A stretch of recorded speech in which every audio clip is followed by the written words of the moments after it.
ઇટાલીના deputy વડાપ્રધાન અને વિદેશ મંત્રી એન્ટોનિયો તજાની હાલમાં ભારતના 3 દિવસીય પ્રવાસ પર છે.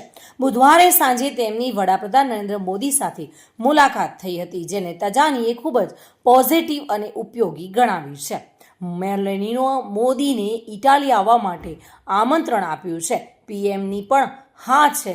જ્યોર્જિયા ક્યારે ભારત આવશે તે હજુ નક્કી નથી, પરંતુ હાલ તો વિદેશ મંત્રી તજાનીએ કહ્યું છે કે ભારત ઇટાલી સંબંધો નવા યુગમાં પ્રવેશી રહ્યા છે અને આવનારા વર્ષોમાં બંને દેશોના સહયોગમાં વધુ તેજી આવશે. ભારત અને ઇટાલી એકબીજા માટે ખૂબ જ મહત્વપૂર્ણ ભાગીદાર છે અને આવનારો સમય બંને દેશો માટે સારી સંભાવનાઓ લઈને આવશે. હાલ તો મોદીને વિદેશમાં આવવા માટે તજાનીએ આમંત્રણ આપ્યું છે.